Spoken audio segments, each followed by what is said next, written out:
안녕하세요. 김지연입니다. 평소에는 이런 사연을 잘 보내지 않는 편인데 요즘 제 이야기를 누군가와 나누고 싶어졌습니다. 이 채널을 오래전부터 즐겨보면서 많은 위로를 받았는데 오늘은 제가 제 이야기를 들려드리려고 합니다. 저는 20년 넘게 중학교 교사로 일하며 제 자리를 지켜왔습니다. 학교에서는 학생들의 미래를, 집에서는 우리 가족의 행복을 위해 늘 최선을 다했죠. 하지만 때로는 우리가 지키려 했던 것들이 한순간에 무너질 수 있다는 걸 믿었던 남편의 배신과 가족의 해체를 겪으며 쩌저리게 깨달았습니다. 20년이라는 시간 동안 남편의 외도와 그로 인해 무너진 신뢰를 지켜보며 제가 쌓아온 가족이라는 이름의 믿음과 신뢰가 산산이 부서지는 걸 경험했습니다. 주변 사람들은 저마다의 걱정을 내비쳤습니다. 지연아,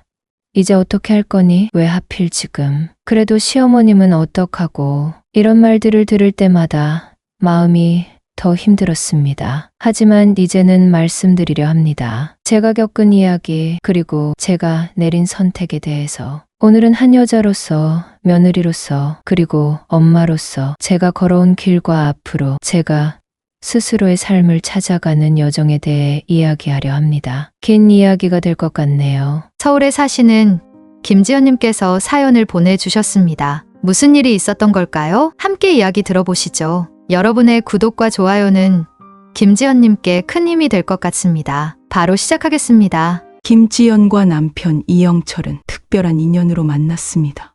두 사람은 초등학교 동창생이었습니다. 어릴 적에는 그저 같은 반 친구로 지내며 서로에게 별다른 관심이 없었지만 성인이 되어 동창회에서 다시 만난 뒤 생각이 달라졌습니다. 쌀쌀한 가을날 열린 동창회에서 이영철은 여전히 활달한 모습으로 분위기를 이끌었고 김지연은 차분하고 단정한 모습으로 주위 사람들을 편안하게 했습니다.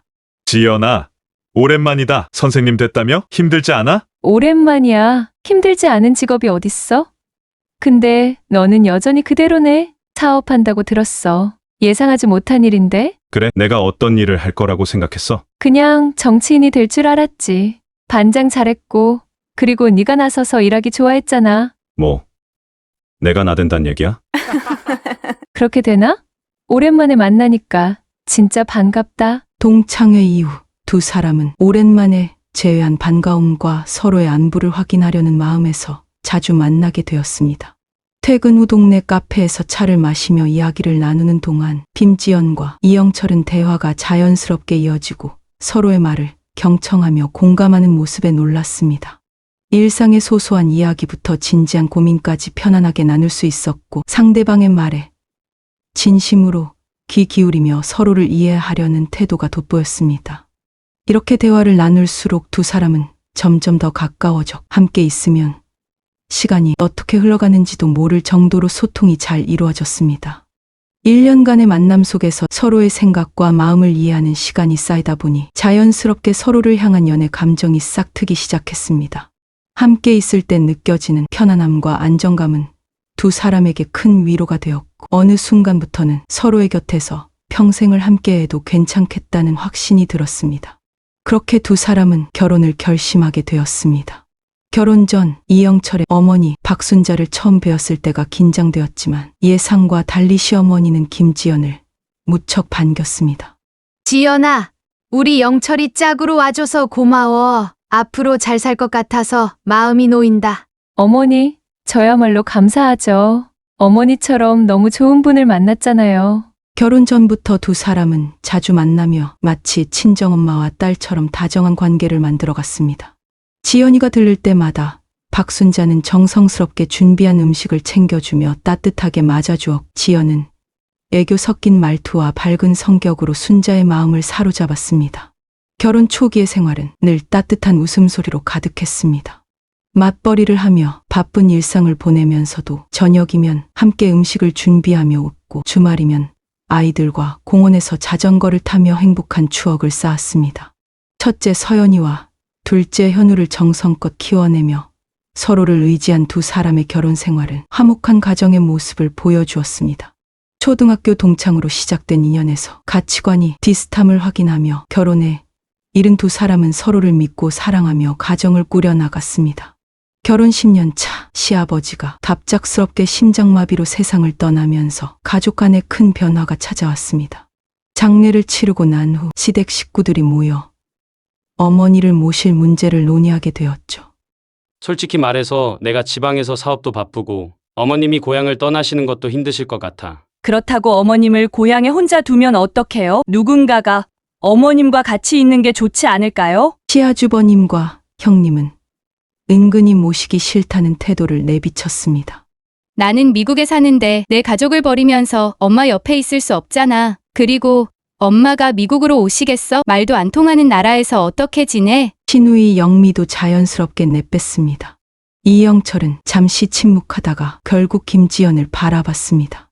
여보, 어머님 혼자 계시는 건 안 좋을 것 같은데 내가 생각하기엔 우리랑 같이 사는 게 제일 나을 것 같아. 당신 생각은 어때? 그래요. 어머님이 오시면 아이들도 좋아할 거예요. 다 저마다 사정이 있다고는 하지만 결국 어머님을 모실 사람은 남편뿐이라는 현실이 안타까웠습니다. 남편 이영철을 바라보는 김지연의 마음에는 묘한 감정이 교차했습니다. 그래도 내 남편만큼은 효자구나. 다른 사람들은 핑계를 대는 와중에도 어머님을 모시겠다고 먼저 말하니 얼마나 다행인가. 자식들에게 사랑받고 의지해야 할 나이에 오히려 자식들의 사정에 따라 외로움을 감내해야 하는 상황이 안쓰럽게 느껴졌습니다. 그렇게 시어머니 박순자는 김지연의 집으로 들어왔습니다. 시어머니는 손주들과 함께 살게 된 것을 기뻐하며 육아와 가사를 도우며 생활에 적응했습니다. 하지만 시어머니를 모시면서부터 김지연은 자연스럽게 시댁의 모든 제사와 집안 행사까지 맡게 되었죠.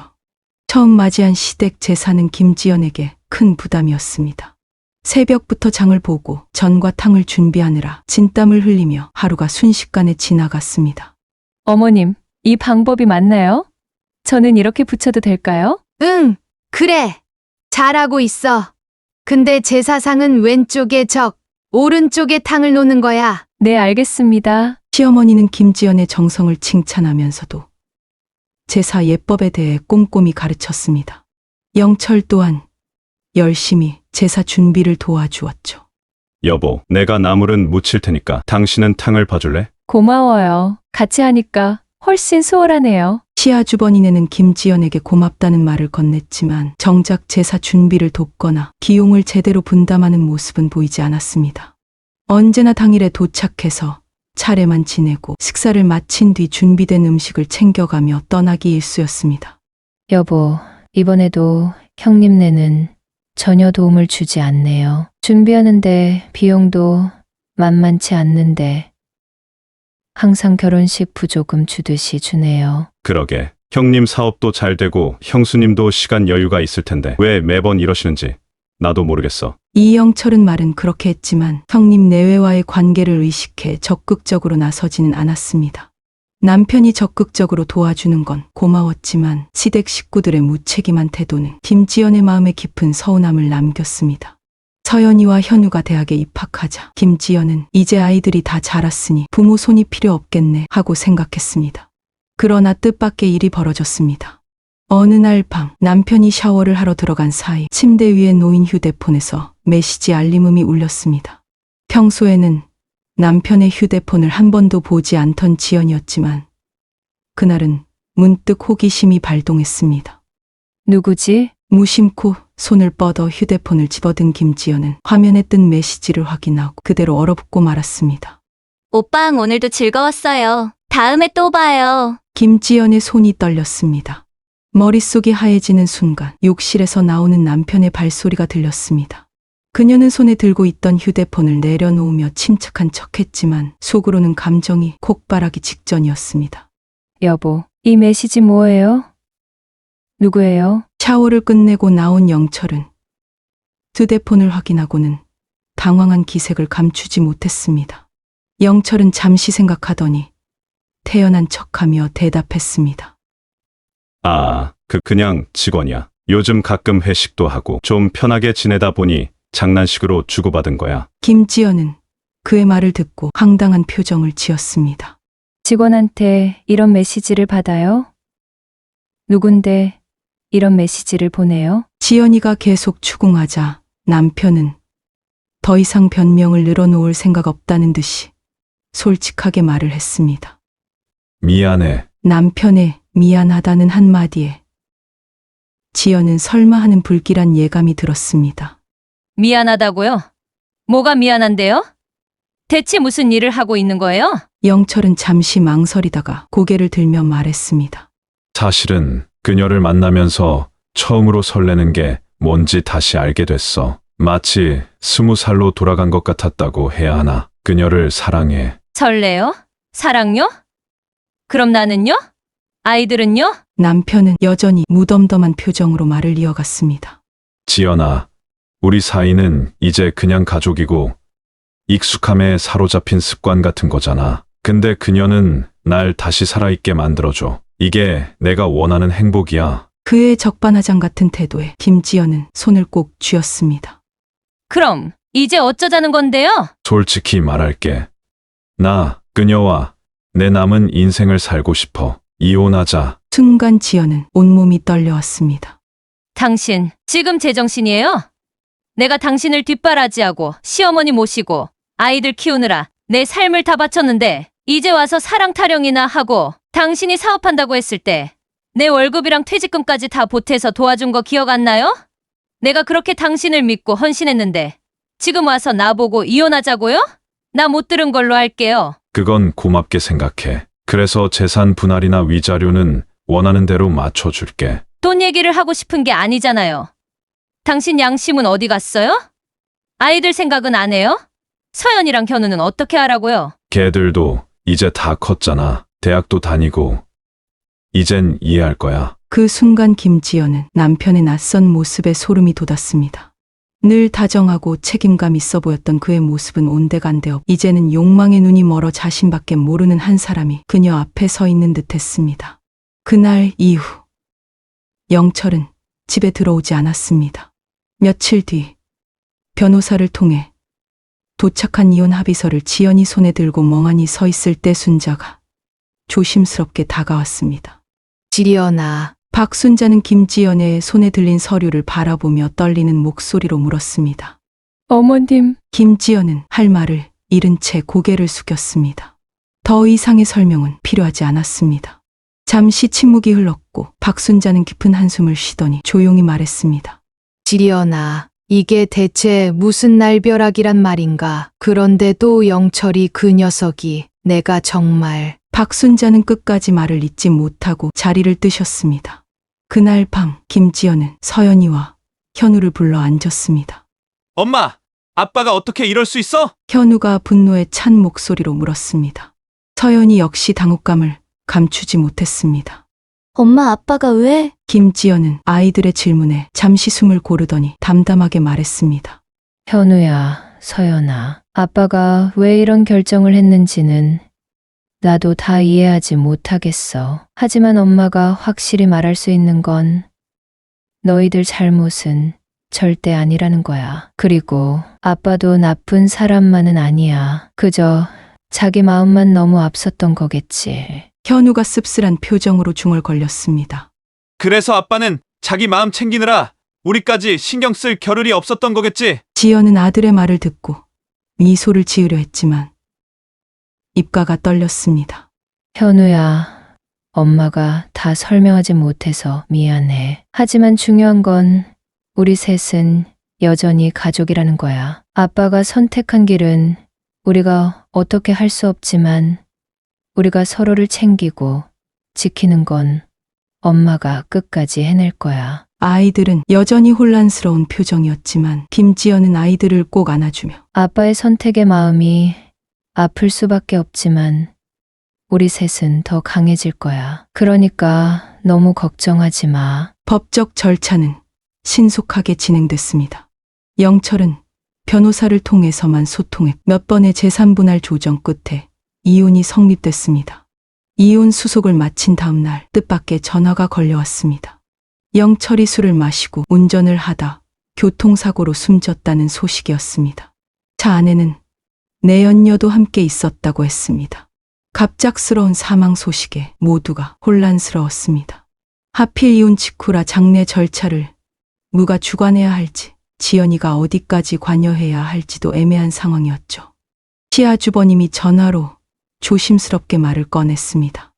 재수 씨, 이제 남은 건 장례 치르는 일인데 재수 씨가 와주면 좋겠는데 어떻게 생각하세요? 지연은 잠시 생각에 잠겼습니다. 법적으로는 이미 남이 됐지만 20년을 함께 산 인연이었고 아이들의 아버지였습니다. 네, 알겠습니다. 장례식장은 무거운 침묵으로 가득했습니다. 사고 소식을 들은 신우이, 영미도 급하게 귀국했습니다. 주변 사람들은 갑작스러운 이혼과 사고 소식에 어떤 반응을 보여야 할지 모르는 듯 했습니다. 엄마, 우리는 어떻게 해야 해요? 서연이가 물었습니다. 너희들은 아버지의 마지막 가는 길이니 끝까지 지켜드려야지. 발인을 마치고 시댁 식구들이 지연의 집에 모였습니다. 시아주버니 내외, 그리고 해외에서 급하게 들어온 신우이, 내외까지 모두 거실에 모였습니다. 아버님 가시고 영철이마저 이렇게 되고 이제 어머님 문제를 의논해야 할 것 같은데 솔직히 말하면 지방에서 사업하느라 어머니를 모시기 힘들고 저희야 미국에 살다 보니 영미가 말끝을 흐렸습니다. 김지연은 자신에게 시선이 쏠리는 것을 느꼈습니다.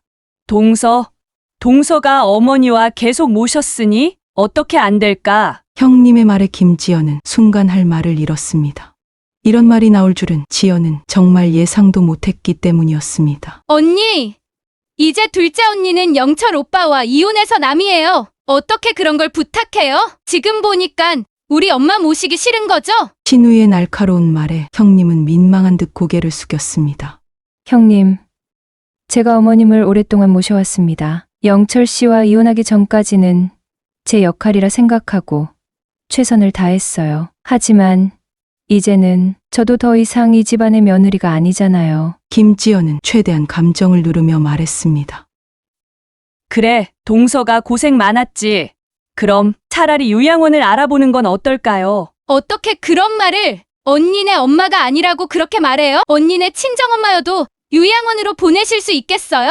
그럼 어떻게 해요? 아가씨네도 안 되고 동서는 이혼해서 안 한다고 하고 우리 보고 모시라고 하는 거예요. 그렇게 못하겠어요. 자자, 다들 피곤할 텐데 오늘은 여기까지 하고 내일 다시 얘기하는 게 좋을 것 같아. 이영우의 말에 모두가 자리에서 일어났습니다.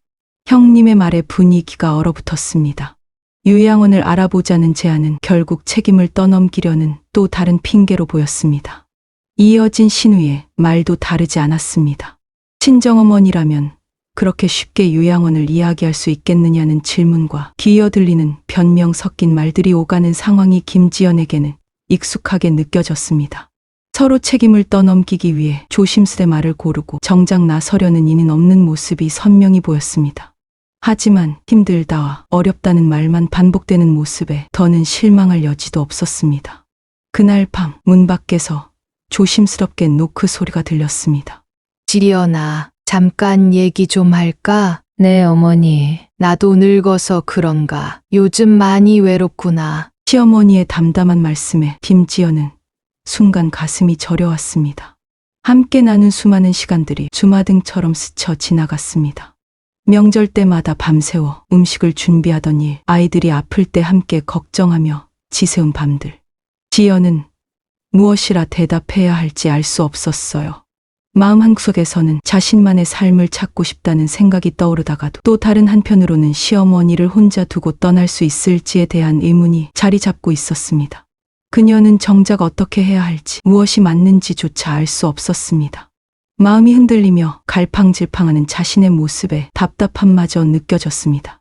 지연아, 네가 그동안 고생이 많았다는 거 나도 알아. 영철이 그 녀석이 너무 못됐어. 시어머니가 떨리는 목소리로 김지연의 손을 잡았습니다. 지연은 시어머니의 따뜻한 손을 바라보았습니다. 주름진 손등 위로 눈물이 한 방울 떨어졌습니다. 지연아, 우리 전처럼 살면 안 될까? 아들과 이혼해서 우리가 남이 된 거 나도 알아. 근데 나 이제 갈 데가 없어. 시어머니의 떨리는 목소리에 김지연은 가슴이 먹먹해졌습니다. 자식들에게 외면받은 시어머니의 모습이 너무 안타까웠습니다. 지난 세월 동안 늘 자신을 이해해주고 힘이 되어주었던 기억들이 떠올랐습니다. 어머니, 더 이상 말이 나오지 않았습니다. 그날 밤 김지연은 쉽게 잠들 수 없었어요. 창밖을 바라보며 한숨만 쉬었습니다. 시어머니의 애원 섞인 목소리가 귓가에 맴돌며 그녀의 마음을 무겁게 했습니다. 다음 날 시댁 식구들과 시어머니가 모인 자리에서 지연은 조용히 입을 열었습니다. 제가 어머님과 같이 살겠습니다. 순간 모두가 놀란 표정으로 김지연을 바라보았습니다. 동서, 정말이야? 형님이 믿기 어렵다는 듯 물었습니다. 네, 어머님 연세도 있으시고 저도 이제 혼자 사는 것보다는 그게 나을 것 같아요. 언니, 그래도 괜찮아요? 법적으로 남인데 괜찮겠어요? 신우이가 조심스레 물었습니다. 그래요.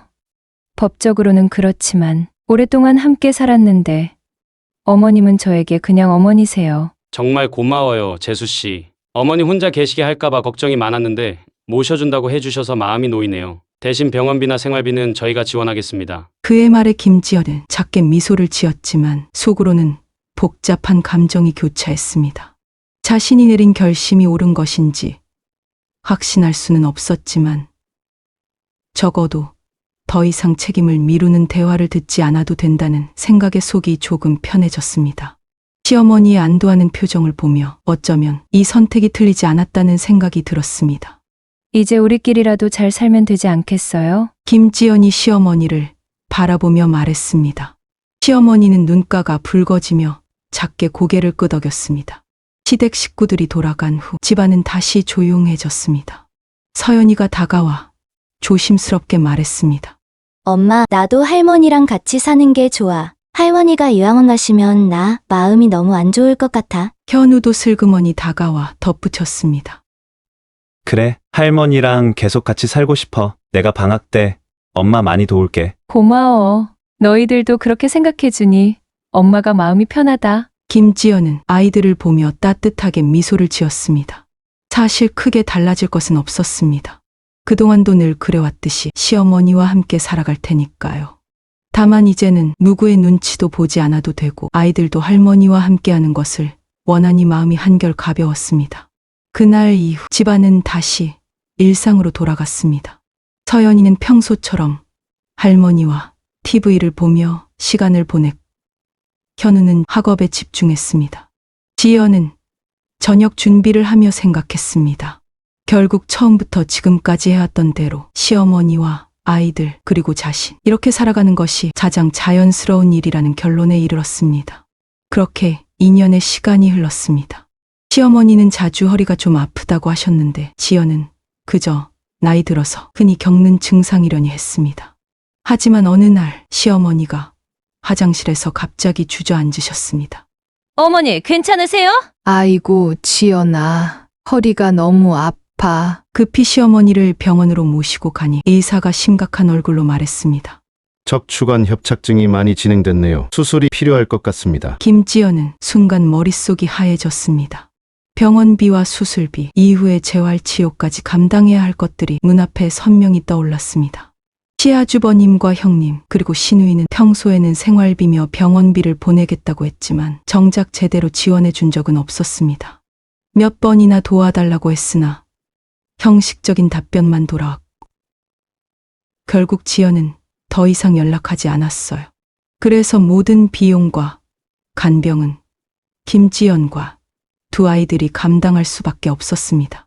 아이들은 시간이 있을 때마다 낮에 병원에 와서 할머니를 간호하고 지연은 매일 퇴근해서 아이들과 교대를 하면서 시어머니를 간호했습니다. 아이들이 함께 도와주었기에 간신히 버틸 수 있었습니다. 수술은 다행히 잘 끝났지만 재활 기간이 만만치 않았습니다. 시어머니는 수술 후유증으로 밤마다 통증을 호소하셨고 잠도 제대로 이루지 못하셨습니다. 지연아, 내가 이렇게 될 줄 알았으면. 어머니, 곧 나으실 거예요. 김지연은 시어머니의 손을 잡아들이며 위로했지만 앞으로 닥칠 일들을 생각하면 마음이 무거워졌습니다. 어머니, 오늘은 좀 괜찮으세요? 아침 일찍 병실에 도착한 김지연이 물었습니다. 밤새 잠을 못 잤어. 옆에 할머니 코골이 소리가 너무 커서. 시어머니의 얼굴에는 피곤함이 가득해 보였습니다. 옆 환자의 코골이 소리, 보호자들의 시끄러운 대화, 한밤중에 울리는 링거 교체 알림음까지 시어머니는 밤마다 이런 소음에 시달렸습니다. 엄마, 내가 왔어. 현우가 도시락 가방을 들고 들어오며 활짝 웃었습니다. 할머니, 김치찌개 끓여왔어요. 병원 음식만 드시니까 입맛 없으실 것 같아서요. 김지연은 아들의 모습을 보며 마음 한편이 뭉클해졌습니다. 군대 가기 전 요리까지 배워가며 이렇게 할머니를 챙기는 모습이 대견했습니다. 하지만 그녀의 머릿속은 온통 병원비로 가득 차 있었습니다. 그날 오후 오랜만에 시아주버님에게서 전화가 왔습니다. 재수 씨, 어머니는 좀 어떠세요? 그럭저럭 회복 중이세요. 재활 치료도 잘 받고 계시고요. 그래요. 저도 한번 가봐야 하는데 요즘 사업장이 너무 바빠서. 김지연은 짜증을 억누르며 대답했습니다. 아주버님, 병문안 한 번도 안 오시고 병원비도 안 보태시면서 이렇게 전화 한 통으로 끝내시려는 건 좀 아니지 않으세요? 어머님, 아주버님 어머니세요. 그게 요즘 사업이 어려워서 도와드리고 싶은데 형편이. 사업이 어려운 건 알겠지만 어머님이 병원비 걱정까지 하시게 하고 싶으세요? 저희도 한계가 있어요. 시아주버님은 잠시 말을 잇지 못하다가 얼버무리는 듯 대답했습니다. 생각해 볼게요. 미안해요, 재수 씨. 지연은 전화를 끊고 한숨을 내쉬었습니다. 생각만 하다가 지지부지된 일이 하루 이틀이 아니었습니다. 언제나 그랬듯 결국 모든 것을 감내해야 하는 사람은 지연이었습니다. 병원비 마련을 위해 김지연은 적금을 해약하고 카드 대출까지 받았습니다. 수술은 다행히 성공적이었지만 퇴원 후에도 시어머니는 주기적으로 통원 치료를 받아야 했습니다. 지연은 통원 치료와 재활운동을 돕느라 여전히 바쁜 나날을 보냈습니다. 어느 날 친정엄마가 집에 찾아왔습니다. 지연아, 내가 오늘 봐줄 테니까 나가서 쉬어. 얼굴이 말이 아니야. 엄마, 괜찮아. 나 할 수 있어. 그러나 친정엄마는 김지연의 말을 듣는 둥, 마는 둥 하며 한숨을 쉬었습니다. 얘, 너 도대체 왜 이렇게 살아? 너 이혼했잖아. 왜 시어머니를 모시고 사냐고? 호구냐? 김지연은 난감한 표정으로 말했다. 엄마, 그런 말 좀 하지 마. 어머님 혼자 계시면 마음이 편하겠어? 혼자 계시면 안 되니까 네가 다 떠맡아야 돼. 사돈한테 해준 만큼 나한테도 좀 해봐라. 내가 너 키우느라 고생한 건 생각도 안 나지? 엄마, 그만해. 어머님이 다 들으시겠다. 들으셨으면 어때? 내가 틀린 말 했어? 너도 이제 너 자신을 좀 챙겨야 해. 삐쩍 말라가지고 사람다워야지. 친정엄마의 목소리가 점점 커지려는 찰나 김지연의 시선이 방 쪽으로 향했습니다. 방문이 살짝 닫히는 모습이 얼핏 보였습니다. 박순자가 대화를 엿듣고 있었다는 걸 깨달은 순간 김지연의 가슴이 철렁 내려앉았습니다. 엄마, 이제 제발 그만해. 어머님이 다 들으셨단 말이야. 그래? 잘 됐네. 네 시모가 좀 미안해하고 너 편하게 해주면 좋잖아. 친정엄마는 김지연을 걱정해서 한 말이었지만 그 말들은 칼날처럼 김지연의 마음을 아프게 찔렀습니다. 지연은 한숨을 내쉬며 방 안으로 들어가려다 멈칫했습니다. 결국 문 앞에서 한참을 서 있다가 돌아섰습니다. 추석이 다가오자 지연은 또 제사 준비로 하루하루를 바쁘게 보냈습니다. 장을 보고 전을 부치고 탕을 끓이는 등 모든 음식을 혼자 준비하느라 몸이 녹초가 되었습니다. 추석 당일 형님은 제사 시간이 되어서야 도착했습니다.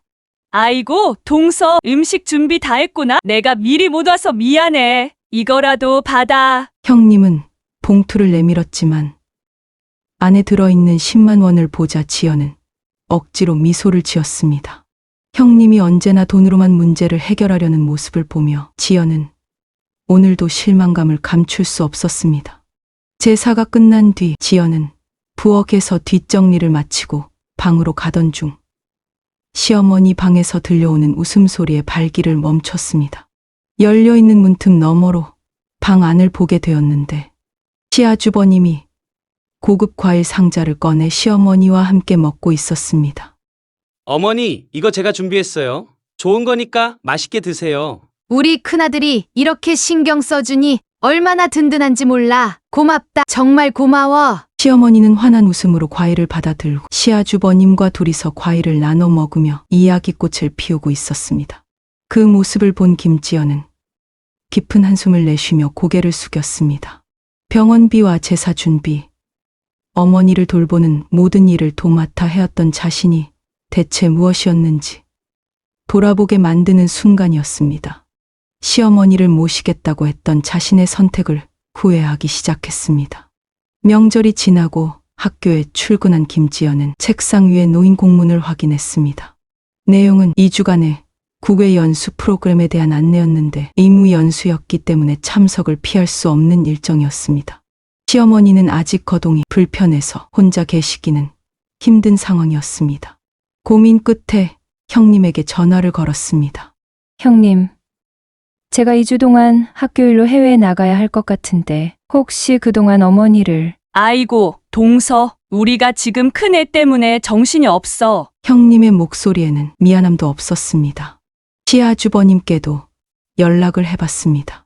그렇게 됐군요. 제가 방법을 한번 알아볼게요. 며칠이 지나도록 시아주버님에게서 아무 소식도 없었습니다. 답답함과 불안이 점점 커지던 김지연은 어느 날 저녁 퇴근하고 집에 들어서자 강 안에서 들려오는 콩화 소리에 발걸음을 멈췄습니다. 어머니, 제가 봤을 때는 요양병원에 가시는 게 어떨까 싶어요. 요즘 시설도 좋고 거기서 재활치료를 받으시면 더 편하실 거예요. 더는 참을 수 없었던 지연은 방으로 들어가 시어머니의 손에서 전화를 급히 뺏었습니다. 아주버님, 지금 무슨 말씀을 하시는 거예요? 어머니를 요양병원에 보내자고요? 재수 씨, 그게 어머니도 편하게 지내실 수 있을 것 같아서요. 김지연은 차가운 목소리로 반문했다. 편하게요? 아주버님, 어머니가 정말 거기 가고 싶으실 것 같으세요? 제가 병원비며 간병이며 다 감당할 때 아주버님은 도대체 뭘 하셨나요? 병문안 한번 오셨어요? 약속하신 생활비는 제대로 보내셨나요? 전화기 너머에서 시아주버님은 당황한 듯 말을 더듬었다. 그게 요즘 사업이 힘들어서 저도 여유가 없어서요. 사업이 힘들다고요? 저도 힘듭니다. 혹시 형님이 싫다고 하시는 건가요?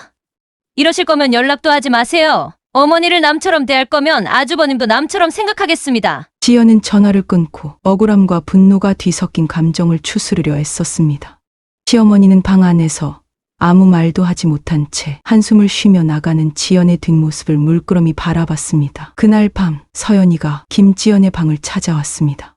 엄마, 친구들이랑 계획했던 여행은 취소했어요. 제가 있으면 되잖아요. 서연아, 여행은 다음에도 갈 수 있어요. 근데 엄마는 빠지면 안 되잖아요. 그리고 할머니는 도움이 필요하고요. 걱정 말고 연수 갔다 오세요. 친구들과 몇 달 전부터 계획했던 여행이었지만 서연은 한마디 불평도 없이 포기했습니다.